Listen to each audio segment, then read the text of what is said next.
Liverpool nil, Chelsea nil. What a dreadful game of football. And actually, you know what? There's a lot to pick out from that because that game's at Anfield. And Liverpool, to me, you've got to start asking the question, are Liverpool finished in their current form? This Liverpool side that's competed for Premier Leagues, won Champions Leagues, should be in the Champions League spots this season, and they're drifting like driftwood down a river that doesn't seem to have the idea or desire or energy to swim back into this race. Chelsea improving. We'll talk about them in a bit. I thought Chelsea, for an away game at Liverpool, to go and play the way they did, they had the better chances, and I think both teams will be disappointed that they didn't somehow find a way of winning the game. But Chelsea, I think, can take a lot of positives from that. I thought Mudryk looks like a good signing. They've got 2 weeks off now, and for Chelsea, it's about getting as many points as they can in the second half. And I think what you can see is that gradually, and hopefully that patience will continue at Chelsea, they're gradually starting to look more and more like Potter's Brighton, where they're passing out from the back confidently. There's still a lot of work to be done there, but they're improving. As for Liverpool, I mean, that's a game at Anfield. That they're in big trouble. That's a game at Anfield. They are mid-table at the moment, Liverpool. They are a long way off top four. This is a very competitive season. Teams will watch Liverpool, Chelsea today, and they'll go, teams like Villa will look at it and go, and I don't know whether Villa have got to go to Anfield or not. I know they got beat by Liverpool the other day, so maybe they haven't. But teams will look at Liverpool and go, there's not a lot to be scared of. Yes, they've got players that can score goals and win the game, but you can definitely get at Liverpool this season, and nothing seems to be changing that. I mean, I was watching them today. I was looking at Klopp. I was looking at the players, and I keep expecting Liverpool to just suddenly click into gear and go and win 10 Premier League games in a row and get themselves right in the mix. But that is not happening. And I think the next Premier League games are February. I know we're only halfway through the season, but I expect more from Liverpool. I know they've got players to come back, and I know that it's very obvious insight to say that if you compare their intensity and press from last year with what they're doing now, it's probably dropped considerably as a percentage, and you can see that. But I think it's not just that, and obviously Mane's left, but Salah's not the player he was. I mean, what was in that golden boot that Salah and Son got? Because both players have lost whatever they had before. It's ridiculous. I know Van Dijk's injured at the moment, but he's not the player he normally is. Fabinho and Henderson have both fell off at the same time. Diaz is obviously injured. Nunez is a new signing. I mean, Liverpool have ended up going from a team last year that nearly won a quadruple to a team this season that's just massively in transition, but in a transition that's just really hard to see where they come out of this. For me, I thought Robertson was their best player today, but they've got too many players that maybe have hit their peak and are on the way down. They're in this bad state at the moment. I don't think you could write Liverpool off and say it's impossible that next season it could all click in again and their energy levels go up. I think the way that Liverpool play and how long they've been doing this, there's probably a lot to be said that Liverpool can have a season where they play ridiculously intense, and then the next season they have to drop off again because it's physically impossible to do it year after year. And maybe Liverpool do bounce back next year.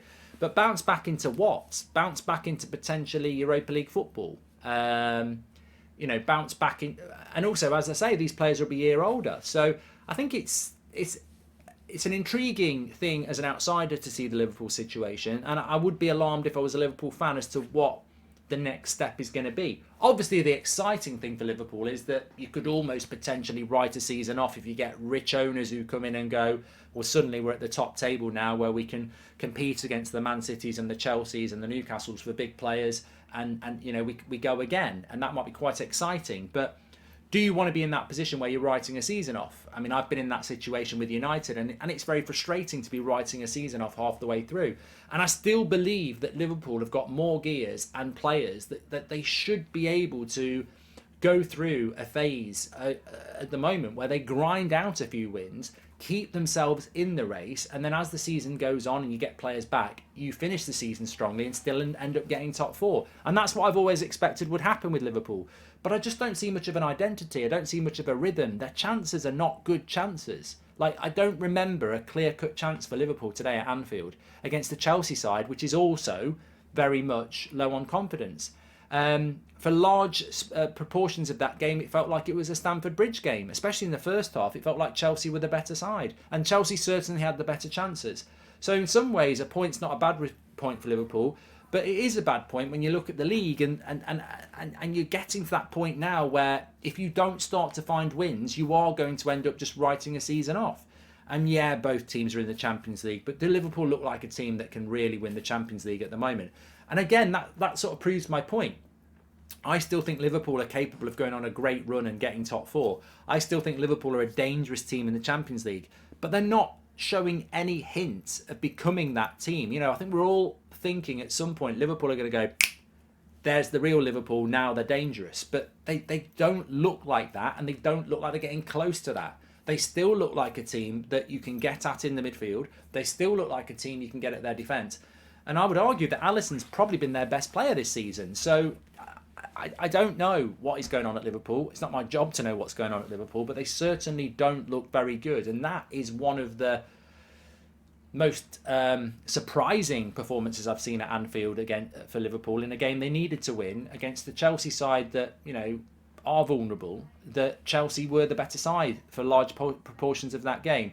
I suppose the positive is they didn't lose, and you know, with every game you would expect other players to come back. I wouldn't be too worried about Gakpo in the same reason I wouldn't be worried about Nunez. It's hard for a new player to come into a team that's not really functioning and do well. And in fairness to Nunez and Gakpo, that Liverpool team's not functioning. And, you know, Salah played dreadful as well. So picking on new signings is a bit harsh when there are plenty of players that have been there. I mean, Fabinho, what's gone wrong with him? So Liverpool are an interesting one. They're certainly in crisis. We've said that before. And top four is becoming harder and harder. It's not gone yet, but they're unrecognisable at the moment. As for Chelsea, I have seen Chelsea quite a bit over the last few weeks, and I certainly think, you know, it doesn't matter. If João Felix had been able to play, I think they'd have won that game. You know, we've only seen João Felix play for about an hour for Chelsea, but, you know, Havertz is just bang average. I think that's a big problem in that team. I wasn't massively impressed by the front six that he picked. You know, Ziyech, Mount, Havertz, and Gallagher and Jorginho. But they did well. I thought Gallagher played well. Mount was better. Ziyech had flashes. But, you know, Mudryk looks like a good player. If they can get that João Felix back playing as well, which they will be able to soon, get some quality in the attack. Defensively, Thiago Silva and Badiashile were good. I still don't rate their goalkeeper. We know that people like Reece James and Ben Chilwell will come back. I thought Cucurella did quite well. Chelsea could end the season well. And I think that if I was a Chelsea fan, as much as I'd be disappointed you could have found a way of winning that game, it never quite came about, did it? The goal was disallowed. There was a couple of other chances, but it never quite happened. And you got a clean sheet. So there's things to improve on. And if you are a Chelsea fan that understands you're going through transition and it's a project, then that result's not too bad. What you need to do now is you've got this 2 weeks off, get some players back from injury, get some work done on the training ground, get maybe another player in, and then, you know, is it Fulham at home? You win that, and then you start going on a good run. João Felix will be available. Mudryk will be more settled. Chelsea could finish the season quite strong, and they could be a team that offers up, you know, some solutions. But both teams desperately need that. But I did see improvements in Chelsea today, and there were phases at Anfield where I thought, you know what, that's a bit like Brighton. You know, they're away from home at Anfield. They're passing it around in their own penalty box. They're looking for solutions. They've still got players in their team that don't understand that and whack a long ball when a short pass is on. But, you know, Rome wasn't built in a day, and I think Chelsea are improving. Get your comments in. Smash a like on the video. What are you thinking about that? A bit of a drab result, but it's the bigger picture, isn't it, for both teams? I think Chelsea can take some positives. I think Liverpool, it's still, when is this going to improve? Don't forget, tonight, live on TalkSport YouTube channel, 7:30 till 9, live on TalkSport Radio. You can call in. And make sure you subscribe and smash a like. I'll speak to you in a bit.